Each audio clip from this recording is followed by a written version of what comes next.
Hi hello everyone. ನಿನ್ನೆ ನಾವು ಹಾಕಿದ ಫಸ್ಟ್ ವಿಡಿಯೋಗೆ ಸಪೋರ್ಟ್ ಮಾಡಿದ ಎಲ್ರಿಗೂ ತುಂಬಾ ಥ್ಯಾಂಕ್ಸ್. ಹೀಗೆ ನಿಮ್ ಸಪೋರ್ಟ್ ಯಾವಾಗ್ಲೂ ಇರಲಿ. ನಾನು ಹಾಗೆ ಹೊಸ ಡಿಶ್ ತರ್ತಾ ಇರ್ತೀನಿ. ಸೊ ಇವತ್ತು ಸಂಡೇ ಚಿಕನ್ ಇಲ್ಲದೆ ಕಂಪ್ಲೀಟ್ ಆಗುತ್ತಾ? ಸೊ ನಮ್ಮ ಹುಡುಗ ರಿಕ್ವೆಸ್ಟ್ ಮಾಡ್ಕೊಂಡಿತ್ತು ನನ್ನ ಕೈಯಾರ ಒಂದು ಚಿಕನ್ ಗ್ರೇವಿ ತಿನ್ಬೇಕು ಅಂತ. ಸೊ ಅನ್ನ, ಚಪಾತಿ, ದೋಸೆ ಎಲ್ಲದಕ್ಕೂ ಸೂಪರ್ ಆಗಿ ಸೆಟ್ ಆಗುವಂತ ಗ್ರೇವಿ ನನ್ನ ಸ್ಟೈಲಲ್ಲಿ ಮಾಡೋಣ ಬನ್ನಿ. ನಾನು ನಿಮ್ಮ ಬಾಣಿ, ನನ್ನ ಕಿಚನ್ಗೆ ಸ್ವಾಗತ.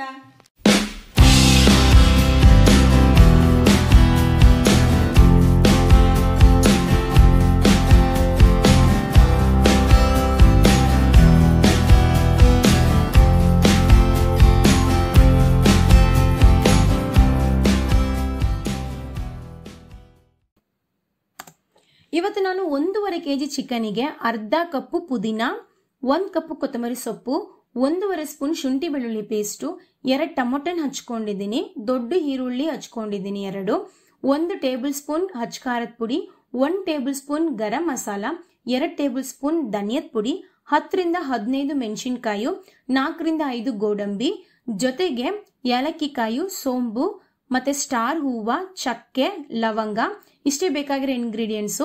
ಬನ್ನಿ ಈಗ ಈಸಿಯಾಗಿ ಹೇಗೆ ಮಾಡೋದು ಅಂತ ನೋಡೋಣ. ಜೊತೆಗೆ ನಾವು 4 ಮ್ಯಾಜಿಕಲ್ ಇಂಗ್ರೀಡಿಯೆಂಟ್ಸ್ ಆಡ್ ಮಾಡ್ತಾ ಇದ್ದೀವಿ. ಸೊ ವಿಡಿಯೋ ಸ್ಕಿಪ್ ಮಾಡ್ದಂಗೆ ನೋಡಿ, ಆ ಇಂಗ್ರೀಡಿಯೆಂಟ್ಸ್ ಟೇಸ್ಟ್ ಎನ್ಹ್ಯಾನ್ಸ್ ಮಾಡುತ್ತೆ. ಈಗ ನಾನು ಮಸಾಲ ಹರ್ಕೊಂತೀನಿ. ಅದಕ್ಕೆ ನಾನು ತಗೊಂಡಿರೋ ಹಸಿಮೆಣಸಿನಕಾಯಿ, ಜೊತೆಗೆ ಪುದೀನ, ಅದರ ಜೊತೆಗೆ ಕೊತ್ತಂಬರಿ ಸೊಪ್ಪು,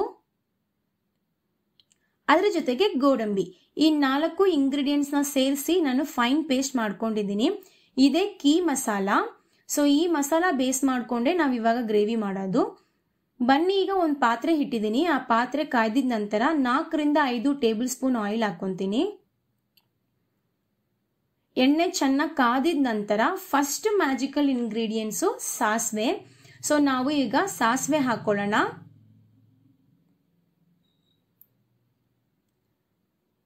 ಸಾಸಿವೆ ಚೆನ್ನಾಗಿ ಸಿಡ್ದಿದ ನಂತರ ಸೆಕೆಂಡ್ ಮ್ಯಾಜಿಕಲ್ ಇಂಗ್ರೀಡಿಯೆಂಟ್ಸ್ ಕರ್ಬೇವಿನ ಸೊಪ್ಪು ಸಿಡ್ದಿದ ನಂತರ ನಾವು ಹಚ್ಕೊಂಡಿರೋ ಈರುಳ್ಳಿ ಹಾಕೊಂಡು ಫ್ರೈ ಮಾಡ್ಕೊಳ್ಳೋಣ.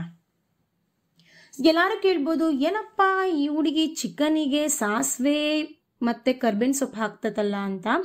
ಸಾಸಿವೆ ಕರ್ಬೇವಿನ ಸೊಪ್ಪು ನಮ್ಮ ಅಪ್ಪ ಯಾವುದೇ ನಾನ್ ವೆಜ್ ಮಾಡಿದ್ರು ಹಾಕ್ತಾರೆ. ತುಂಬಾ ಚೆನ್ನಾಗಿರುತ್ತೆ ಟೇಸ್ಟು. ಸೊ ಆ ಟೇಸ್ಟಿಗೆ ಅಡಿಕ್ಟೇ ಆಗೋಗ್ಬಿಡ್ತೀರಾ. ನೀವು ಒಂದ್ಸರಿ ಟ್ರೈ ಮಾಡಿ ನೋಡಿ. ಚಿಕನಿಗೆಲ್ಲ ಮಟನ್ನು ನೀವು ಯಾವುದೇ ನಾನ್ ವೆಜ್ ಹಾಕಿದ್ರು ಸಾಸಿವೆ ಕರ್ಬೇವಿನ ಸೊಪ್ಪು ಹಾಕಿ ತುಂಬಾ ಚೆನ್ನಾಗಿರುತ್ತೆ. ಈಗ ಬನ್ನಿ ನಾವು ಗರಂ ಮಸಾಲ ಐಟಮ್ಸ್ ಆಡ್ ಮಾಡೋಣ. ಈಗ ನಾನು 2 ಏಲಕ್ಕಿ ಕಾಯಿ ಹಾಕೊಂತೀನಿ, ಜೊತೆಗೆ 4 ಲವಂಗ, 2 ತುಂಡು ಚಕ್ಕೆ. ಸೊ ಸ್ಮೆಲ್ಲಿಗೋಸ್ಕರ ನಾವು ಸ್ಟಾರ್ ಹೂವು ಹಾಕೊಳ್ಳೋಣ. ನಾನಿಲ್ಲಿ ಅರ್ಧ ಸ್ಟಾರ್ ಹೂವು ತಗೊಂಡಿದ್ದೀನಿ. ಟೇಸ್ಟಿಗೋಸ್ಕರ ಸೋಂಬು ಹಾಕೊಳ್ಳೋಣ. ಈಗ ಎಲ್ಲಾನು ಚೆನ್ನಾಗಿ ಮಿಕ್ಸ್ ಮಾಡ್ಕೊಳ್ಳಿ. ನಾನು ಯಾಕೆ ಇದನ್ನ ಇನಿಷಿಯಲಿ ಆಡ್ ಮಾಡಿಲ್ಲ ಅಂದ್ರೆ, ಸೊ ಎಣ್ಣೆ ತುಂಬಾ ಕಾದಿರುತ್ತೆ, ಅವಾಗ ಇವೆಲ್ಲ ಹಾಕ್ಬಿಟ್ರೆ ಒಂಥರ ಸೀದೋಗ್ಬಿಡುತ್ತೆ. ಸೊ ಆ ಟೇಸ್ಟು ಬೇರೆ ತರನೇ ಕೊಟ್ಬಿಡುತ್ತೆ ಗ್ರೇವಿಗೆ. ಸೊ ಹಾಗಾಗಿ ಈರುಳ್ಳಿ ಹಾಕಿ ಒಂದೇ ಒಂದು ನಿಮಿಷ ಆದ್ಮೇಲೆ ಇದನ್ನ ಹಾಕಿ ಈ ಗರಂ ಮಸಾಲ ಐಟಮ್ಸ್ ಹಾಕಿ ತುಂಬಾ ಚೆನ್ನಾಗಿರುತ್ತೆ ಟೇಸ್ಟು. ಈಗ 90% ಈರುಳ್ಳಿ ಬೆಂದಿದೆ. ಅದಾದ್ಮೇಲೆ ನಾವು ಹಚ್ಚಿರೋ ಟೊಮೊಟೊನ ಹಾಕೊಳ್ಳೋಣ. ಸೊ ಮಿಕ್ಕಿ 10% ಟೊಮೊಟೊನ ಬೇಯ್ಬೇಕಾದ್ರೆ ಈರುಳ್ಳಿ ಬೇಯುತ್ತೆ. ಈಗ ನಾವು ಈ ಒಂದು ಟಿಪ್ಸ್ ಹೇಳ್ತೀನಿ. ನೀವು ನಾನ್ ವೆಜ್ ಮಾಡ್ಬೇಕಾದ್ರೆ ಇದು ಆಕ್ಚುಲಿ ಅರ್ಧ ತಗೊಬೇಕು. ಈರುಳ್ಳಿ ಇವಾಗ ಏನಾದ್ರು 2 ಈರುಳ್ಳಿ ತಗೊಂತೀರಾ ಅಂದ್ರೆ 1 ಟೊಮೊಟೊನ ತಗೊಳ್ಳಿ. ಸೊ ನಾನು ಇವಾಗ ಸಣ್ಣಗಿರೋ ಟೊಮೊಟೊನಾಗಿರೋ 2 ತಗೊಂಡಿದ್ದೀನಿ. ದೊಡ್ಡದು 1 ಟೊಮೊಟೊನ ತಗೊಳ್ಳಿ ಸಾಕು. 1 ಅಥವಾ 1.5 kg ಚಿಕನಿಗೆ ಈ ಟೊಮೊಟೊ ಈರುಳ್ಳಿ ಸಾಕಾಗುತ್ತೆ. ಇದ್ರ ಮೇಲೆ ಜಾಸ್ತಿ ಹಾಕ್ಬಿಟ್ರೆ ಈರುಳ್ಳಿ ಸಿಹಿ ಬಂದ್ಬಿಡುತ್ತೆ. ಈಗ ಫುಲ್ ಬೆಂದ ಮೇಲೆ ನಾನು 1.5 ಸ್ಪೂನು ಶುಂಠಿ ಬೆಳ್ಳುಳ್ಳಿ ಪೇಸ್ಟ್ ಹಾಕ್ತೀನಿ. ಈಗ ನೀವು ಇನ್ನೂ ಬೇಕಾದ್ರೆ ಇನ್ನೊಂದು ಅರ್ಧ ಸ್ಪೂನ್ ಶುಂಠಿ ಬೆಳ್ಳುಳ್ಳಿ ಪೇಸ್ಟ್ ಹೆಚ್ಚಾಗಿ ಹಾಕೊಳ್ಳಿ.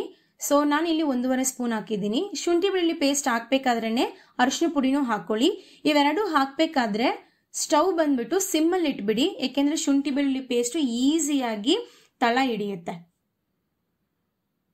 ಚೆನ್ನಾಗಿ ಮಿಕ್ಸ್ ಮಾಡ್ಕೊಳ್ಳಿ. ಸಿಮ್ಮಲ್ಲಿ ಇಟ್ಟು ಮಿಕ್ಸ್ ಮಾಡಿ. ಈ ಫ್ರೈ ಮಾಡಬೇಕಾದ್ರೆ ನಮಗೆ ಹಸಿ ಸ್ಮೆಲ್ ಎಲ್ಲ ಹೊರಟೋಗ್ಬಿಡ್ಬೇಕು. ನಾವು ಯಾಕೆ ಅರಿಶಿನ ಪುಡಿ ಶುಂಠಿ ಬೆಳ್ಳುಳ್ಳಿ ಪೇಸ್ಟ್ ಹಾಕ್ತೀವಿ ಗೊತ್ತಾ?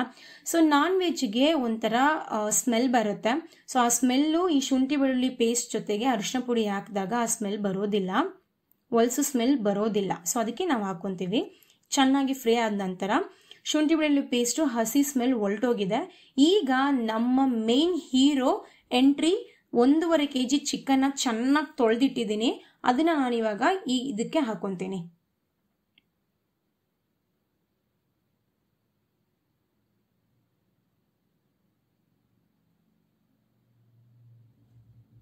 ಚಿಕನ್ ತೊಳೆದಾದ್ಮೇಲೆ ನೀರಿರುತ್ತಲ್ಲ, ಆ ನೀರನ್ನ ಚೆನ್ನಾಗಿ ಹಿಂಡ್ಬಿಟ್ಟು ಹಾಕೊಳ್ಳಿ. ಆ ನೀರನ್ನ ಮಾತ್ರ ಯಾವುದೇ ಕಾರಣಕ್ಕೂ ಹಾಕೊಂಬೇಡಿ, ಬಿಕಾಸ್ ಚಿಕನ್ ಹೊಲಸು ಬಿದ್ದುಬಿಡುತ್ತೆ. ಸೊ ಇವಾಗ ಕಂಪ್ಲೀಟ್ ಚಿಕನ್ ಹಾಕೊಂಡ್ಮೇಲೆ ನಾವು ಹಾಕಿರೋಂಥ ಶುಂಠಿ ಬೆಳ್ಳುಳ್ಳಿ ಪೇಸ್ಟು, ಈರುಳ್ಳಿ, ಟೊಮೊಟೆನೋ ಎಲ್ಲನೂ ಈ ಚಿಕನ್ಗೆ ಚೆನ್ನಾಗಿ ಮಿಕ್ಸ್ ಆಗಬೇಕು. ಸೊ ಒಂದ್ಸರಿ ಕೈಯಲ್ಲಿ ಆಡಿಸ್ಕೊಳ್ಳಿ, ಚಿಕನ್ ಚೆನ್ನಾಗಿ ಮಿಕ್ಸ್ ಆಗಬೇಕು. ಚೆನ್ನಾಗಿ ಮಿಕ್ಸ್ ಮಾಡಿ.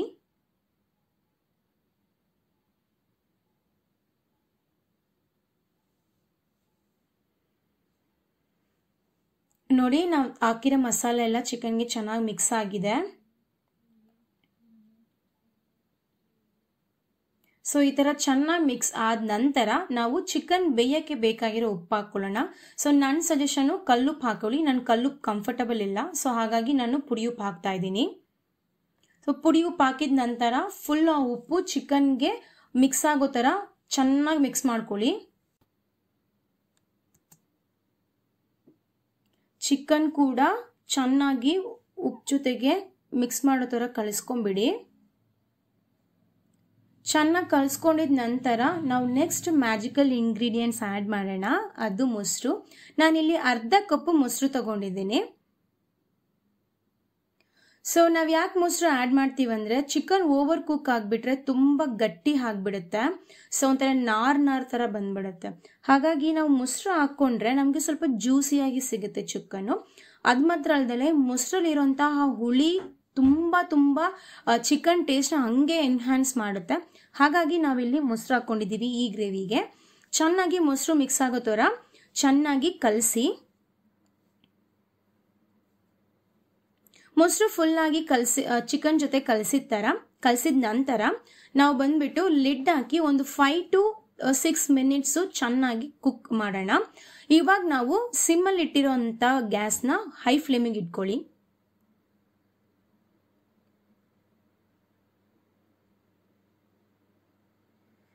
ಒಂದು 5 minutes ಆದ ನಂತರ ಓಪನ್ ಮಾಡಿ ನೋಡಿದ್ರೆ ನೋಡಿ, ನಾವು ಒಂದು ಸ್ವಲ್ಪನೂ ನೀರು ಹಾಕಿರ್ಲಿಲ್ಲ ನಾನು, ಬಟ್ ಎಷ್ಟೊಂದು ನೀರು ಬಿಟ್ಕೊಂಡಿದೆ ಅಂತ.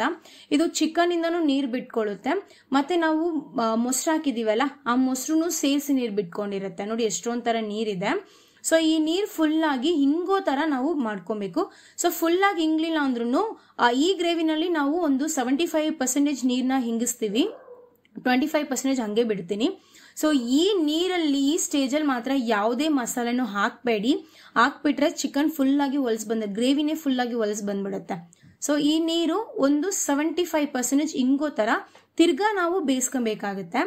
ಒಂದು 2 to 3 minutes ನಾ ಮತ್ತೆ ಲಿಡ್ ಹಾಕಿ ಬೇಯಿಸ್ಕೊಂತೀನಿ.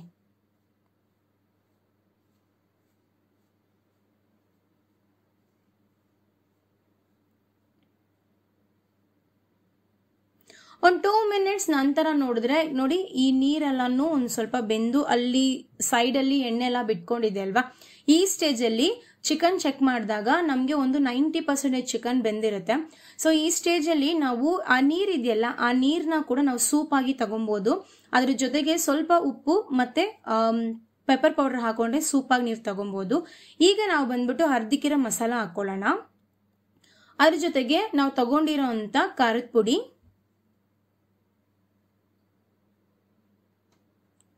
ಆಮೇಲೆ ಧನಿಯಾ ಪುಡಿ, ಆಮೇಲೆ ಗರಂ ಮಸಾಲ. ಈ ಮೂರು ಅಷ್ಟೇ ನಾನು ಹಾಕೋದು ಮಸಾಲ ಅಂತ. ಸೊ ಕೆಲವರಿಗೆ ಅಂಗಡಿನಲ್ಲಿ ತಗೊಳ್ಳುವಂತ ಚಿಕನ್ ಮಸಾಲ ಫ್ಲೇವರ್ ತುಂಬಾ ಇಷ್ಟ. ಸೊ ಆ ತರ ಇರೋರು ಒಂದೇ 1 ಟೀ ಸ್ಪೂನ್ ಚಿಕನ್ ಮಸಾಲ ಹಾಕೊಳ್ಳಿ. ಜಾಸ್ತಿ ಹಾಕೊಂಡ್ರೆ ಬರೀ ಮಸಾಲ ಸಿಗುತ್ತೆ. ಸೊ ಹಾಗಾಗಿ ಒಂದೇ 1 ಟೀ ಸ್ಪೂನ್ ಹಾಕೊಳ್ಳಿ ಸಾಕು. ಸೊ ಚೆನ್ನಾಗಿ ಮಸಾಲ ಎಲ್ಲ ಈ ಚಿಕನ್ ಅಲ್ಲಿ ಮಿಕ್ಸ್ ಆಗೋ ತರ ಚೆನ್ನಾಗಿ ಕೈ ಆಡಿಸಿ.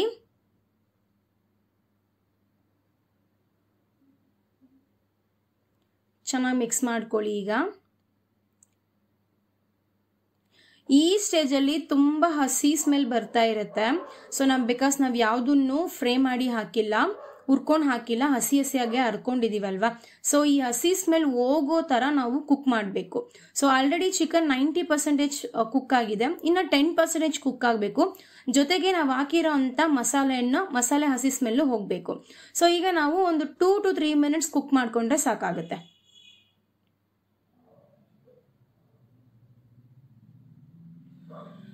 ಒಂದು 2 to 3 minutes ನಾವು ಕ್ಲೋಸ್ ಮಾಡಿ ಅಂದ್ರೆ ಮುಚ್ಚಿಬಿಟ್ಟು ಒಂದು 2 to 3 minutes ಕುಕ್ ಮಾಡ್ಕೊಳ್ಳೋಣ. ಸೊ ಇದೇ ಫೈನಲ್ ಸ್ಟೇಜ್. ಗ್ರೇವಿ ರೆಡಿ ಆಗಿದೆ. ಫೈನಲ್ ಆಗಿ ನಾವೊಂದು ಎಕ್ಸ್ಟ್ರಾ ಅಂದ್ರೆ ಟೇಸ್ಟ್ ತುಂಬಾ ಎನ್ಹಾನ್ಸ್ ಮಾಡ್ಲಿಕ್ಕೆ ಎಕ್ಸ್ಟ್ರಾ ಒಂದೇ ಒಂದು ಇಂಗ್ರೀಡಿಯೆಂಟ್ಸ್ ಆಡ್ ಮಾಡ್ತಾ ಇದ್ದೀನಿ. ಅದು ಜಸ್ಟ್ ಒಂದೇ ಒಂದು ಸ್ಪೂನ್ ತುಪ್ಪ ಹಾಕೊಳ್ಳಿ ಸಾಕು. ನಾನಿವಾಗ 1 ಸ್ಪೂನು ತುಪ್ಪ ಹಾಕೊಂತಾ ಇದ್ದೀನಿ. ನನಗೆ ತುಂಬಾ ಇಷ್ಟ, ಹಾಗಾಗಿ ನಾನು ತುಪ್ಪ ಹಾಕೊಂತೀನಿ.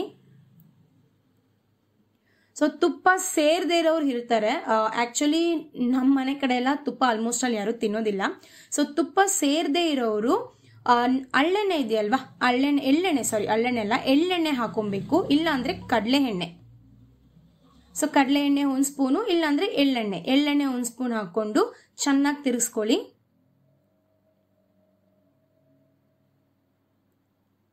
ಸೊ ಈಗ ಒಂದು 1 minute ನಾನು ಬೇಯಿಸ್ಕೊಂತೀನಿ, ಯಾಕಂದ್ರೆ ತುಪ್ಪ ಹಾಕೊಂಡಿದ್ದೀನಲ್ವಾ. ಸೊ ಅದು ಮಸಾಲೆ ಜೊತೆ ಚೆನ್ನಾಗಿ ಮಿಕ್ಸ್ ಆಗಬೇಕು, ಹಾಗಾಗಿ 1 minute ಬೇಯಿಸ್ಕೊಂತೀನಿ ಅಷ್ಟೇ. ಚಿಕನ್ ರೆಡಿ ಆಗಿದೆ. ಚಿಕನ್ ಕೂಡ ಕಂಪ್ಲೀಟ್ ಆಗಿ ಬೆಂದಿದೆ. ಸೊ ಈ ಸ್ಟೇಜಲ್ಲಿ ಉಪ್ಪು ಖಾರ ಎಲ್ಲ ನೋಡಿ. ಸೊ ನಾನು ಹಾಕಿರೋ ಉಪ್ಪೇ ಸರಿ ಹೋಗಿದೆ ಗ್ರೇವಿಗೆ. ಅಷ್ಟೇ, ಗ್ರೇವಿ ರೆಡಿ. ಈ ಬಿಸಿ ಬಿಸಿ ಗ್ರೇವಿನ ನಾವು ಅನ್ನಕ್ಕೆ, ಚಪಾತಿಗೆ, ಪರೋಟಾಗೆ, ದೋಸೆಗೆ ಏನ್ ಬೇಕಾದ್ರೂ ಕಾಂಬಿನೇಷನ್ ಆಗಿ ತಗೊಬಹುದು. ಈಗ ನಾನು ಅನ್ನದ ಜೊತೆಗೆ ಕಾಂಬಿನೇಷನ್ ಆಗಿ ತಗೊಂಡಿದ್ದೀನಿ. ಸೊ ಬನ್ನಿ ಈಗ ನಾನು ನಮ್ಮ ಹಸ್ಬೆಂಡಿಗೆ ಕೊಟ್ಟು ರಿವ್ಯೂ ಕೇಳೋಣ.